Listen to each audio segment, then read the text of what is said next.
Mais um dia, né? Nós estamos aprendendo a cada lição que foi passada como atuar no departamento infantil.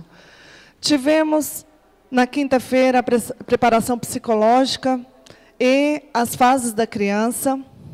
Tem aí no materialzinho de vocês. Tivemos, na sexta, evangelismo infantil e preparação espiritual do professor para atuar no departamento infantil. Hoje nós teremos alguns temas. Começaremos com a preparação pedagógica e teremos recurso didático nessa parte da manhã. E agora, para falar sobre preparação pedagógica, eu vou chamar a Cristiane. A Cristiane, além de ser mãe, né, ela atuou muitos anos aqui no departamento infantil, com crianças, né? Ela tem experiência secular também, tem formação na parte pedagógica, e ela vai estar trazendo para a gente também mais experiência. Paz do Senhor, queridos. Vou falar só rapidamente uma apresentação pessoal, para quem não me conhece. Meu nome é Cristiane, né? Eu sou daqui da igreja desde muito pequena.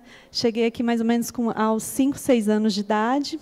E vou falar com vocês também com base de ser aluna da escola dominical, que eu fui também muitos anos, tá?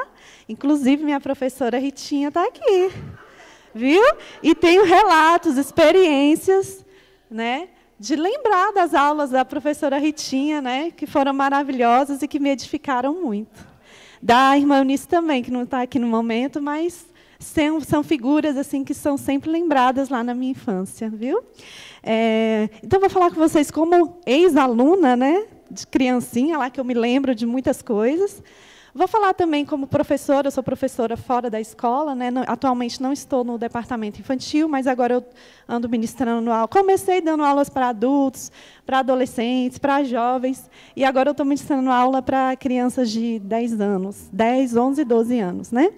Então, assim, eu conheço um pouquinho essa característica dessas crianças dessa faixa etária. Então, eu entrei no departamento infantil mais ou menos em 1995, e por volta, acho que 2006, que eu saí por questões mesmo pessoais da minha vida, comecei a assumir outras coisas, né, e não deu para eu ficar, mas estou pensando realmente em voltar, né, é um ministério muito lindo. Então, aqui eu coloquei também alguns pontos relevantes a serem levados em consideração no ensino da sociedade atual. Antes de falar sobre a prática pedagógica, né, quando a Adriana falou comigo para a gente estar aqui conversando com vocês a respeito disso, o Espírito Santo colocou no meu coração, né, eu comecei a orar, a tentar preparar aí a parte pedagógica, e o Senhor foi levantando algumas coisas no meu coração que eu acho que precisam ser, o professor precisa ser conscientizado disso, né? Primeiro ponto, a adultização de crianças que está acontecendo no mundo atual, né? As músicas das crianças não falam só do reino, das coisas infantis, né? Elas falam de coisas muito mais pesadas do que isso, né? Hoje em dia, crianças, menininhas de 5, 6 anos já querem se maquiar, já querem usar a saia curtinha, o sapato alto, dos adultos, né? E a gente tem que lutar contra a adultização das crianças, né? Porque ela precisa dessa fase para se desenvolver, tanto psicologicamente quanto na igreja também, ela precisa de ser criança. E o professor, na igreja, voltado com o objetivo de ensinar a palavra de Deus, ele tem que perceber essa prática na criança e lutar contra ela, tá? Para a criança poder, então, realmente ter um espaço de tempo certo para o seu desenvolvimento, né? Principalmente também o seu desenvolvimento espiritual, né? Outra prática também que a gente vê no mundo atual é o darwinismo, que é o ensino da teoria da evolução nas escolas de uma forma geral, né? A gente vê esse ensino, e esse é a teoria do evolucionismo, né? Que é pregada. E a gente vê que essa teoria vem sendo pregada cada vez mais cedo.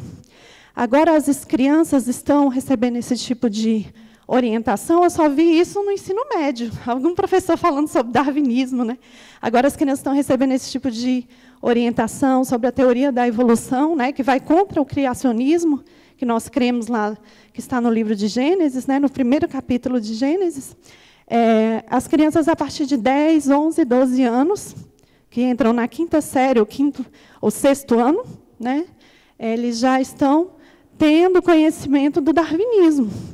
E isso, então, é muito importante a gente saber disso, porque o professor, lá nos primeiros anos aqui da escola, né, de 0 a 2 anos, de 0 a 4 anos na escola, ele precisa ter consciência disso e trabalhar bem o criacionismo, né? Porque a criança chegando nos 10, 11 anos, ela vai ser apresentada ao darwinismo. E são ideias, né, que vão diretamente o que estão contra lá, o que está escrito no livro de Gênesis, né? Então, a gente tem que ter cuidado em relação a isso.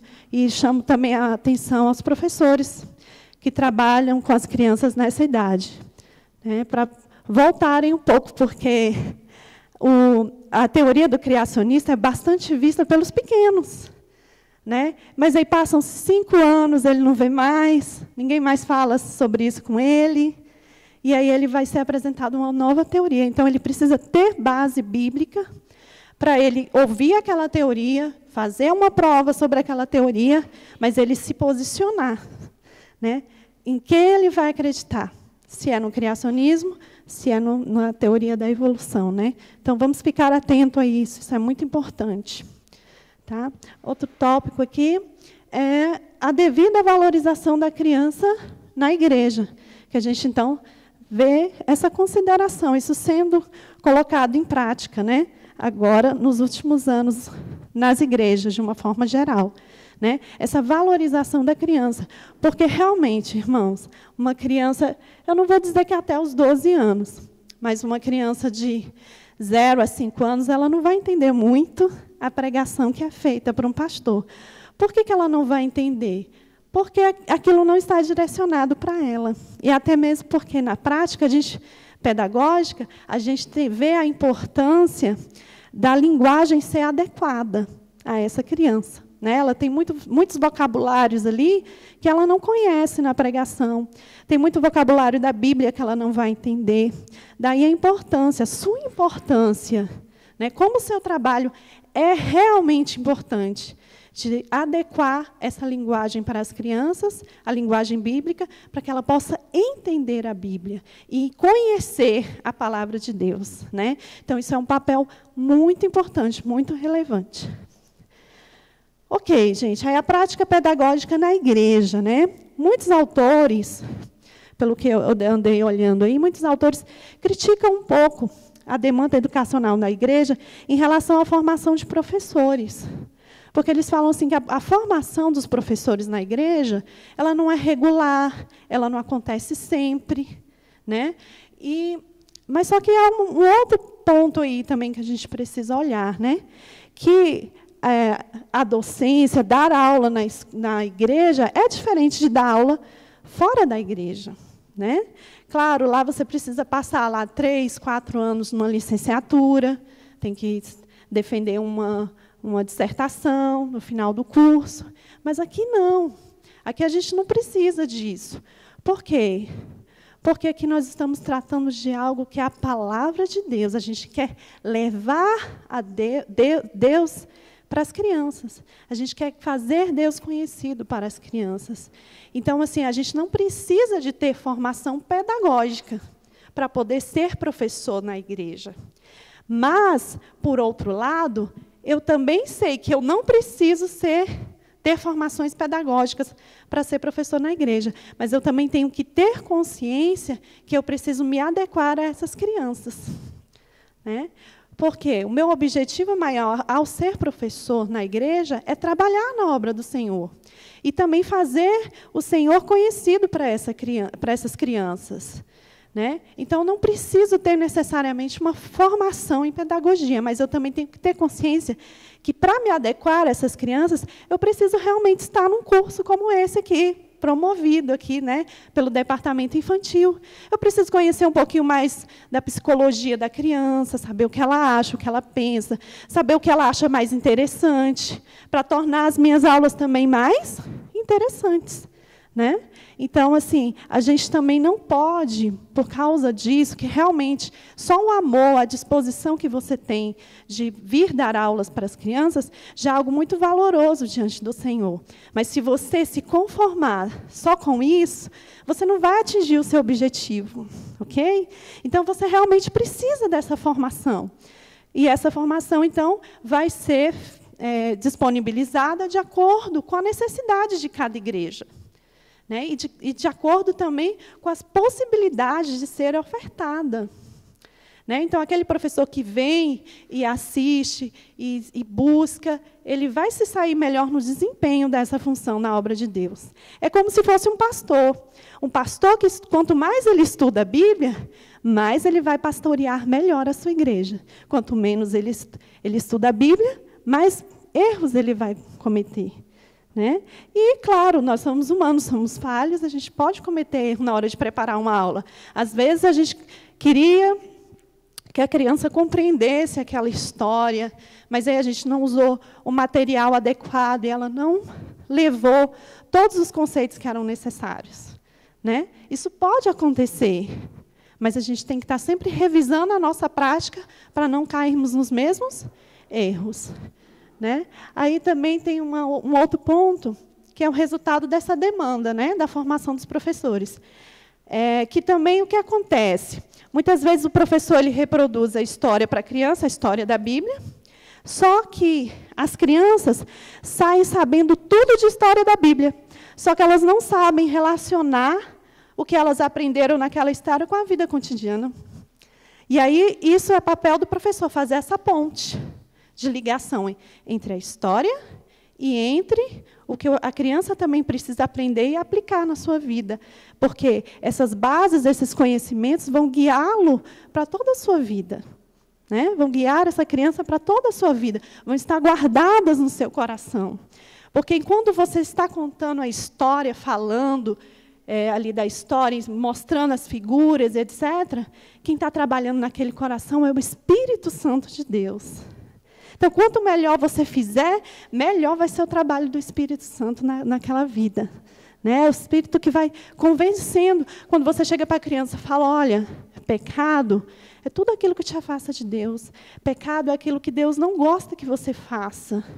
Né? Quando você fala, ensina isso para uma criança, ela vai carregar isso no seu coração para o resto da vida. Porque é isso que eu carrego no meu coração. E eu creio nisso, porque eu vivi isso na escola dominical da igreja. Eu vivi isso na minha casa com a minha mãe me ensinando. E eu carrego isso. Eu procuro pecar o menos possível, por quê? Porque eu quero agradar a Deus. E eu aprendi isso desde criança. Isso está no meu coração, está plantado, faz parte de mim, faz parte do meu caráter, faz parte de quem sou eu hoje. Né? E isso, gente, é tão maravilhoso. Então, pense na obra maravilhosa que vocês estão fazendo para o Senhor. Né? É para o Senhor mesmo. E glória a Deus pela vida de vocês, que tem paciência com as crianças, que sabe dar amor, sabe dar carinho, sabe da importância, da relevância do seu papel ali, naquele momento. Então, crianças sabem contar histórias. Então, a gente tem que tentar relacionar aquela história com o nosso dia a dia. Por exemplo, vou falar a história de Noé. Qual o meu objetivo ao contar a história de Noé para a criança? Né, meu objetivo é ele ser obediente como Noé? Então, eu tenho que falar isso. Terminei. Não é só eu contar a história. Eu tenho que focar nisso também. Olha, criança, vocês estão vendo que Deus pediu para Noé construir esse grande barco. E ele construiu. Vocês acham que ele construiu isso em uma semana, em 2? Pois é. Você acha que Noé foi obediente só esse tempinho? Não, Noé ficou muito tempo na obediência ao Senhor. Mostrar para a criança o valor ali da obediência. Qual o objetivo da sua história a contar a história de Noé? Né? É mostrar o grande milagre que Deus fez, de colocar lá os casais de cada bicho dentro da arca. Então, para cada história, você tem que traçar um objetivo que leve à mudança também na vida cotidiana dessa criança. Tá? Outra coisa também aqui, que a Adriana me passou, que as classes são divididas de 1 a 3 anos. É isso, Drica? 1 a 3 anos, 4 a 6 anos, 7 a 9 anos e 10 a 12 anos. Né?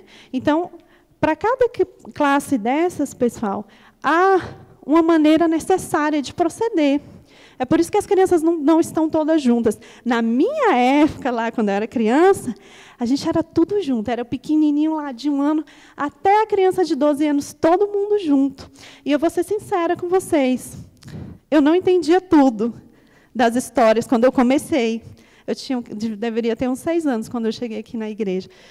Pelo que eu me lembro, eu não guardava tudo das histórias, mas eu gostava muito de vir para ouvir as histórias. Por quê? Eu gostava das figuras. E, naquela época, não tinha tanto livro como tem hoje, e também os livros eram muito caros, era feito de materiais muito bons, né? E eram livros muito, muito caros. E hoje em dia não, a gente vai na loja lá de R$1,99, a gente encontra livros mais baratos. Então, a gente tem que aproveitar essa oportunidade também como professor e se municiar, pegar esses livros, porque a gente precisa ter munição para trabalhar com essas crianças. Né? No mundo, gente, o mundo tem muita munição. Né? Tem a roupinha curta, tem o batonzinho, a maquiagem própria para a criança, tem aquelas crianças ali do mundo infantil que vão apresentar programas, que vão ensinar coisas que não são corretas diante de Deus para as nossas crianças. E a gente, então, precisa investir também. Né? Já que se a igreja não tem uma biblioteca, cria a sua. Tal dia eu preciso dar uma aula, eu vou levar o meu livro. Né? Então, a gente tem que ter também essa tendência. Elementos necessários, então, no ensino. Primeira coisa, traçar o objetivo, aquilo que eu tinha falado. Qual o seu objetivo ao contar essa história? E aí, nesse objetivo, você vai perceber que, ao contar a história, você também vai precisar relacionar isso que você fala também com a vida atual da criança, para ela poder perceber, se Noé foi assim, eu também posso ser assim. Né? E, então, isso vai começar então, a frutificar, a dar frutos na vida dessa criança, principalmente quando ela for maior, quando ela for chegar a ser adulto. Você precisa utilizar métodos e técnicas adequados. Né? Então, no método tradicional, no método mais antigo, você ensinava a história de maneira isolada, sem definições e ilustrações. Nossa, gente, o pessoal fazia de tudo aqui na igreja para a gente ter ilustração, né? Eles pegavam assim, tinha 2 figuras sobre uma história. A gente só tinha 2 figuras, mas aquelas figuras eu achava aquelas figuras maravilhosas. E aquilo me chamava a atenção. Né? Ensina a Bíblia como uma bula de remédio. Você tem que seguir a Bíblia assim, assim, mas não mostra como. E a criança poderia seguir a Bíblia no mundo atual. Né? Noé foi obediente lá, naquela época, muitos e muitos anos atrás. E hoje? Será que eu também não posso ser obediente? Mostrar, fazer essa relação. Né? E aí, no método tradicional, o ensino vai se tornando um pouco cansativo. E aí a gente tem o método renovado, que é aquele que a gente deve aplicar agora no nosso dia a dia. O conhecimento é aplicado mediante a compreensão de todos. As atividades levam em conta a experiência da criança em relação ao ensino. Tudo se processa de acordo com a faixa etária do grupo. Por isso que a Adriana tem essa vontade de divisão das salinhas, das crianças. Porque o processo que acontece na cabeça de uma criança de 2 anos vai ser diferente de uma criança de 10. A criança de 10 anos tem muito mais vivências do que uma criança de 2 anos. Né? Os métodos e as técnicas devem estar subordinados aos objetivos. Os recursos audiovisuais são interessantíssimos para as crianças.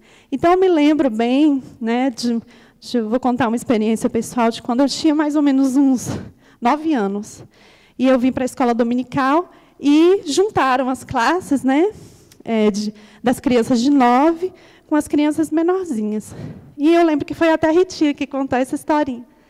E só tinham as 2 figuras e o flanelógrafo. Né? Ela começou a contar a história, falou assim, olha, pegou a foto de um homem e começou a contar várias coisas que aquele homem tinha feito histórias da Bíblia.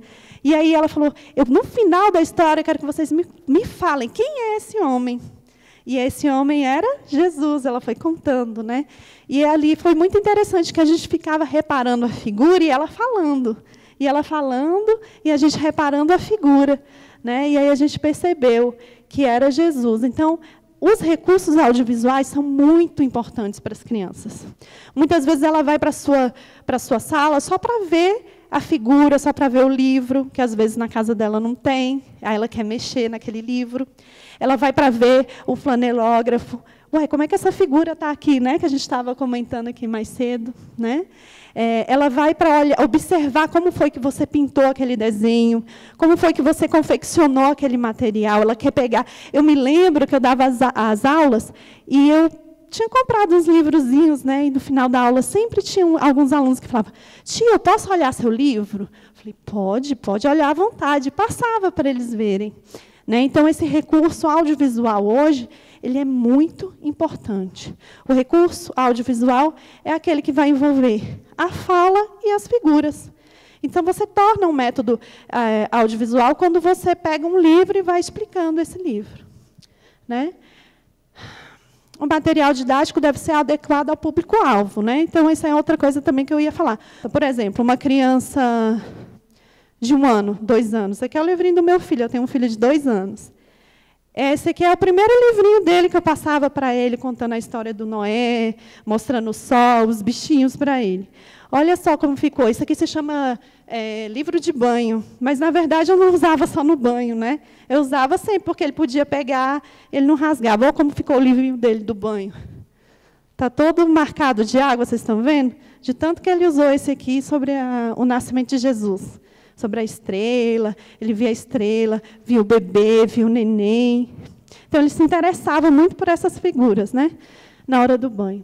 Agora que ele está com 2 anos, aí, então, eu vou pegar um material que não tem perigo tanto de rasgar. Né? Ele tem uma bibliazinha assim, só que o papel é grosso, é como se fosse um papelão, não tem como ele rasgar.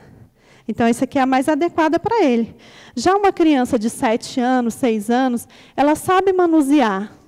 Então, você já pode trabalhar esses livrinhos aqui, né, que a gente encontra sempre por aí para vender. Só que tem uma coisinha aqui no livro, eu vou falar sobre esses livrinhos assim, também, que são mais fáceis de serem encontrados. Tá? Então, pessoal, sempre é importante, né, os recursos audiovisuais, principalmente para a criança. Quanto menor a criança, mais importante o recurso audiovisual. Material de apoio ao professor. Aí, o material de apoio ao professor não precisa ser também... Vou pular para cá, tá? O material didático de apoio ao professor. Primeiro material mais importante, a Bíblia Sagrada. Né? Quando você vai falar para uma criança aquela historinha, você tem que ter estudado ela como se fosse uma pregação. Você tem que preparar antes, em casa. Não dá para falar assim, eu já sei a história de Josué, eu já sei a história de Moisés, vou chegar lá e vou contar para as criancinhas e elas vão entender tudo. Não. E ledo engano, se você achava que ia ser fácil, é mais trabalhoso ainda. É como se você fosse preparar uma pregação primeiro para você. Aí, depois que você preparou para você, você vai adequar para criança. É mais trabalhoso do que não é mais fácil dar aula para criança. Você tem que pensar muito mais na reação dela e adequar tudo para ela. Né? Então, primeiro material, a Bíblia. Né? Dicionários bíblicos, livros que tratam da Bíblia. Tem um livro aqui que a gente recebeu no curso de ministros, né? Você também fez, né? Tem um livro aqui que a igreja passou para a gente, né? Que é através da Bíblia, livro por livro. Você pode se aprofundar mais ali naquele estudo. Né? Por exemplo, o estudo de Noé. Todo mundo fala que entrou na arca de Noé, todo mundo ensina assim, um casal de cada bicho. Né? Depois você leia lá para ver se é um casal de cada espécie. Não é só um casal de cada espécie. O Senhor ordenou Noé colocar mais casais de cada espécie. Né? Então, faz parte, então, do nosso estudo. A gente primeiro estuda para a gente e depois a gente adequa para a criança. Então, o professor precisa de apoio. E se você não souber, na hora da história, a criança percebe. A criança percebe tudo. Eles são muito... como eles não têm uma linguagem tão desenvolvida, mas eles percebem. Se você está nervoso, se você está chateado, tudo que você está fazendo ali, ele está percebendo. Ele faz uma leitura geral. Né? Então, você tem que realmente saber bem aquilo que você está falando. Eu coloquei ali uma observação, quanto maior a criança, a letra do material didático pode ser menor. Tá? Não precisa ser uma letra tão grande no material didático de crianças maiores, como de 10 anos, porque senão eles se sentem muito infantilizados. Que a partir dessa idade eles já estão caminhando para a adolescência. Né? Então, eles acham, não, isso aí é muito bom. Por exemplo, aquele livrinho lá que eu mostrei, fofinho, nossa, esse livrinho é muito bobinho para mim. Ela já não gosta tanto. Então, outro ponto interessante também, na hora de ensinar, é a motivação e interesse. Estudos demonstram que a motivação ela é intrínseca, ela vem de dentro de você. Então, essa motivação ninguém pode te dar. Ela vem lá de dentro. Por exemplo, você gosta de criança, quer dar aula para criança. Isso é seu, é único. Ninguém colocou isso em você. Você tem essa vontade, esse amor. Eu creio que foi Deus que colocou esse amor no seu coração. E tem um interesse, né, que dentro da psicologia é vista como um juízo e uma direção, algo que é dirigido a uma ação ou atividade. O papel do professor é tentar promover o interesse do aluno. Então, você motivar o aluno, você não consegue, mas promover o interesse dele, sim. E quem sabe, por meio desse interesse, ele chega a ficar motivado. Okay? E o que é que vai motivar uma criança? Irmãos, cada criança é um universo diferente do outro. Né? Às vezes você chegar na porta, a criança chega ali na portinha, fica agarradinha na mamãe, às vezes você chega lá, vamos entrar, querido, vamos entrar, vamos ver, vai ter historinha, vai ter brincadeira, vai ter balinha no final, às vezes ele se interessa ele fica por causa da balinha, às vezes ele fica por causa da historinha, às vezes ele fica porque gostou da professora, às vezes ele fica porque o amiguinho ele também quer estar próximo ao amiguinho. Então, o interesse, você tem que fazer de tudo para agradar essa criança, para ela ficar ali, para ela ouvir a palavra de Deus, ok? E crescer em graça e em conhecimento na palavra de Deus. Cada dia que ela escutar uma historinha que você preparou com tanto amor, ela vai crescer mais um pouquinho na graça de Deus. Tá? Então, esse interesse cabe ao professor promover, de alguma maneira. É buscar mesmo a criança, não deixar ela se perder. Se perder no sentido assim, de sair da sala, de não querer ficar. Você tem que procurar meios para essa criança ficar ali na sala com você, naquele momento. No início ela não vai querer, mas com a prática da mãe levar, e você chamar, a mãe leva, você chama, insiste, que um dia ela vai ficar. Um dia ela fica. E nesse dia você tem que aproveitar, né? E conquistá-la assim para sempre, para ela ficar sempre ali naquela salinha com você nesses momentos. Gente, é tão importante isso, porque lá fora as crianças têm acesso ao ensino, que não se preocupam em nem um minuto em ensinar a palavra de Deus.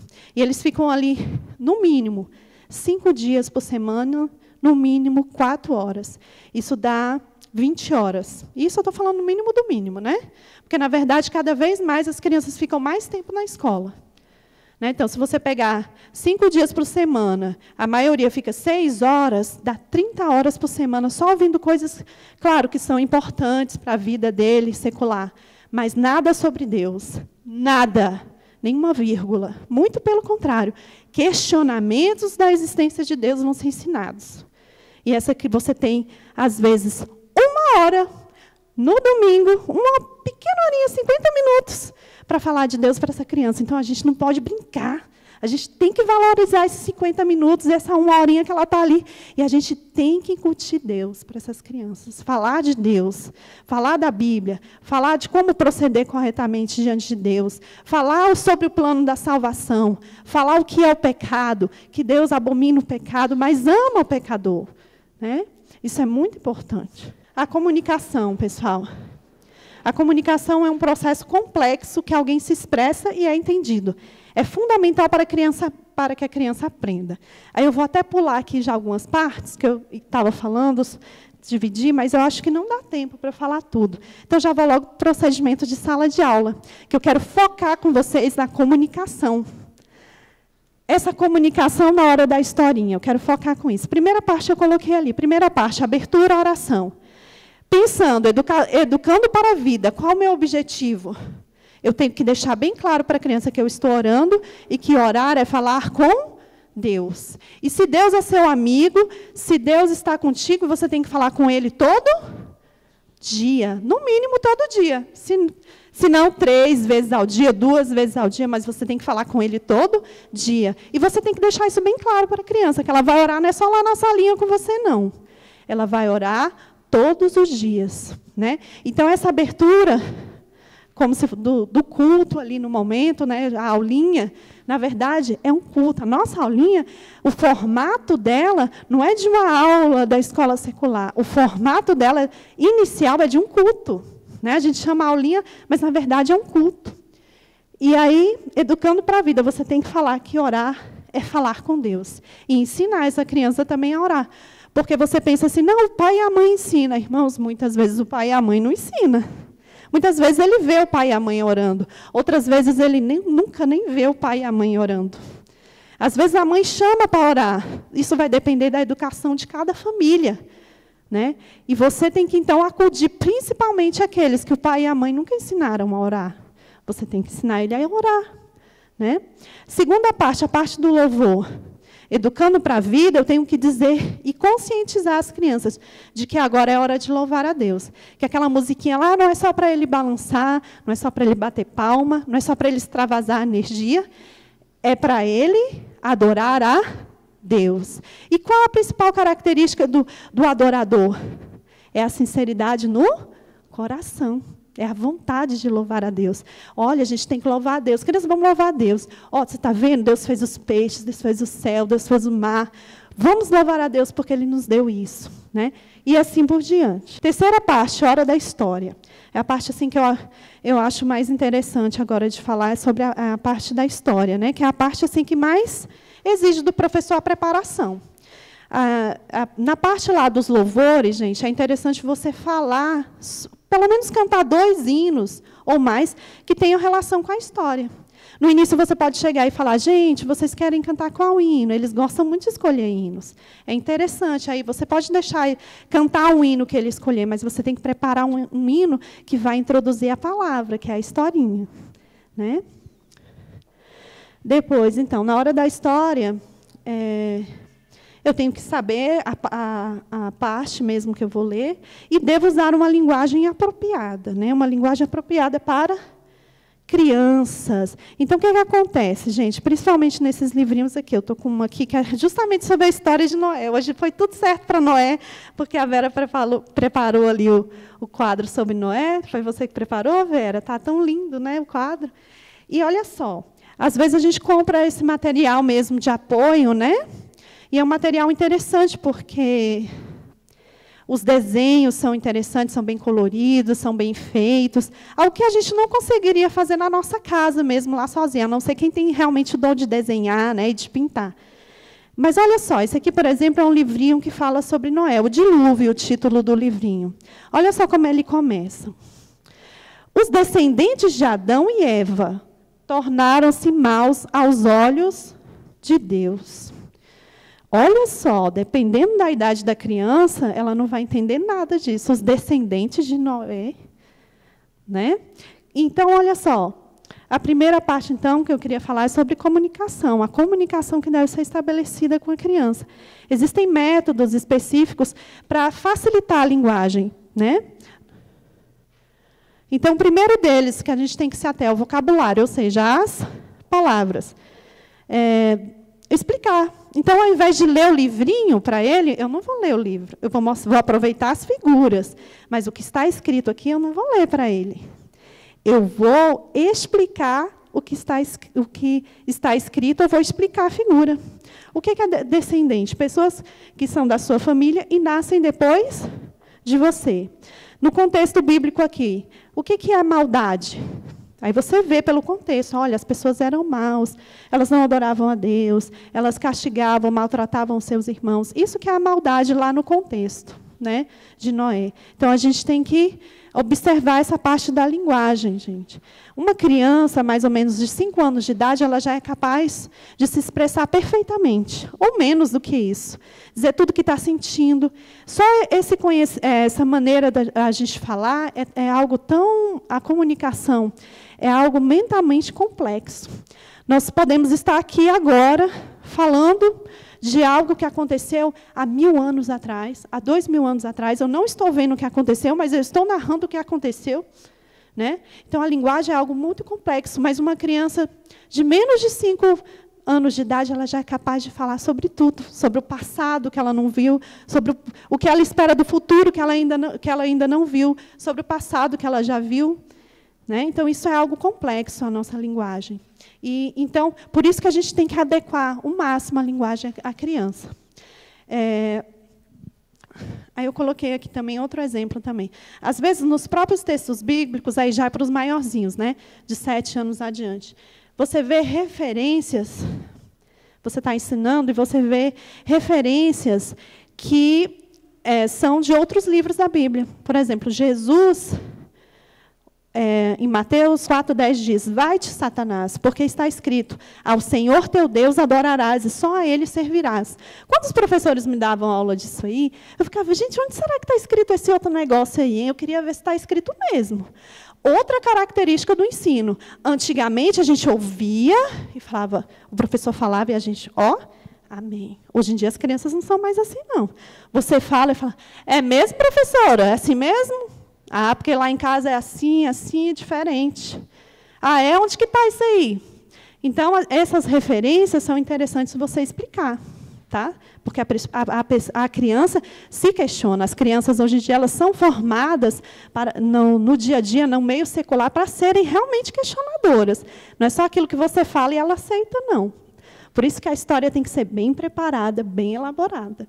Né? E o que você vai fazer na história também.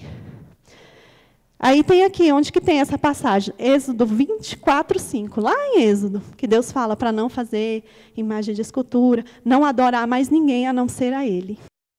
Ok, às vezes o contexto histórico também é importante. Por exemplo, lá em Mateus 5, versículo 1 e 2 diz, vendo as multidões, Jesus subiu ao monte e se assentou. Seus discípulos aproximaram-se dele, e ele começou a ensiná-los, dizendo, e aí continua o texto. E aí é o Sermão da Montanha, né? Esse texto é do Sermão da Montanha. E eu ficava assim também, os professores falavam. Olha, Jesus subiu ao monte e se assentou. E eu ficava, gente, como é que será que Jesus fez isso? Ele sentou, ele falou para uma multidão, e lá naquela época não tinha microfone. Como é que foi que Jesus falou para a multidão? Né? As pessoas fizeram estudos lá em Israel, e determinaram que é mais ou menos aqui nesse lugar onde Jesus fez, né, o Sermão da Montanha. Se você vê essa região, você percebe que são cheias de montanhas. Né, daqui era uma montanha de onde foi tirada a foto, e são cheias de montanhas ali, aquelas regiões. E aí fala que Jesus pregava ali para multidões. Então, em cima do monte, ali em volta, se reuniam muitas pessoas para ouvir Jesus. Né? Então, nesse local, específico nesse lugar das montanhas, existe um vento que sopra. E esse vento vem do sul para o norte. E todo barulho é levado, todo som é levado. Então, o som ecoa bastante ali. Então, isso também seria uma coisa interessante se falar, por exemplo, como Jesus pregava para as multidões ali nessas montanhas, né? Que é algo específico, de uma região específica de Israel. Né? Então, assim, ser professor exige muito estudo, muita pesquisa, né? Para poder tirar todas as dúvidas dos nossos alunos. Né? Um outro versículo também interessante é o versículo de Mateus 9,16.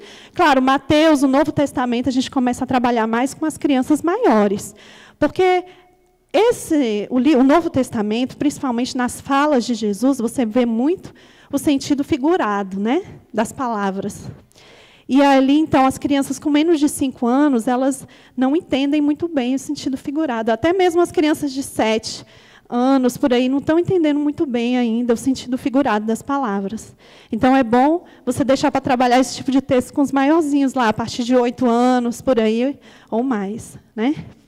Então, tem lá, Mateus 9, 16, 17. Ninguém deita remendo de pano novo em roupa velha, porque semelhante remendo rompe a roupa e faz-se maior a rotura. Nem se deita vinho novo em odres velhos. Aliás, rompem-se os odres e entorna-se o vinho, e os odres estragam-se. Mas deita-se vinho novo em odres novos, e assim ambos se conservam. Aí a criança fala, o que é odre? Né? Eu nunca vi odre. Aí o professor tem que explicar, olha, o odre lá nessa época era feito de carne, né? Era feito com a pele dos animais, né? E ali era colocado, era limpo e tudo, e ali era colocado o extrato da uva para ser curtido. Né? Então, quando Jesus estava falando sobre isso, ele estava querendo dar um exemplo, né? A ser aplicado na vida das pessoas daquela época. Então, assim, é muito importante a gente adequar a nossa linguagem para as nossas crianças. É por isso que, realmente, eu creio, né, que uma criança com menos de 7 anos de idade, de 6, ela muitas vezes não entende o que está sendo pregado na igreja. Ela vai, ela gosta do culto, ela fica quietinha, ela assiste, mas muitas vezes ela não entende, porque a linguagem não está adequada para ela. Tá? Por isso que é interessante lá a nossa escolinha, né, principalmente para essa idade. Hora de pôr em prática, né? O objetivo, fazer com que a criança demonstre os conhecimentos adquiridos com a palavra de Deus ministrada. Aí, então, coloquei várias coisas aqui para terminar. Né? O professor, claro, dos menorzinhos, vai fazer desenhos, ele vai pintar, ou você vai pedir para ele desenhar. Vocês podem montar uma pequena peça depois da historinha e vocês mesmos contarem. Os professores dos maiores podem tentar montar uma paródia da história. Né? Por exemplo, contou a história. Aí, gente, vocês gostam de qual hino? Vamos pegar esse hino e vamos colocar essa história nesse hino? Vamos lá, vamos montar. E aí vocês vão...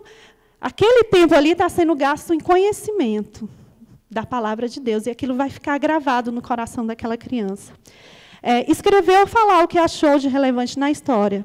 Se já conhecia a história, qual lição que a história deixa para essa criança. Né? Ele pode fazer competição com versículos bíblicos. Né? Eu me lembro que eu participei, até mesmo como adulta, em competição de versículos bíblicos. Gostei muito. Por exemplo, você coloca lá, fala uma palavra e a criança tem que falar um versículo com aquela palavra. Né? Dinâmicas de grupo, como, por exemplo, amar o próximo. Você pede para as crianças escreverem no papel o que gostaria que outras fizessem. Aí muitos colocam maldades. Né? Vai imitar a galinha. Não. Aí agora é você que vai fazer. Porque você tem que amar o próximo como assim mesmo. Se você não queria fazer isso, por que você pediu para fulano fazer? Né? Um jornal do cristão. As próprias crianças montarem um jornalzinho contando histórias. Não montarem, não precisa ser escrito. Mas ele mesmo apresentar, como se fosse um apresentador de jornal. Né? Então, você pode colocar essa parte da criatividade, de pôr em prática a história. Né? Eu até falei para a Adriana, para que essa parte da criatividade fique a cargo de cada professor. Né? E cada um tem um jeitinho, um pensamento diferente na hora de pôr a história em prática. Bom, gente, então é isso que eu tinha para falar com vocês, assim, que o Senhor colocou no meu coração, né, para falar com vocês sobre essa parte pedagógica de dar aulas. Amém? Obrigada pela oportunidade, viu?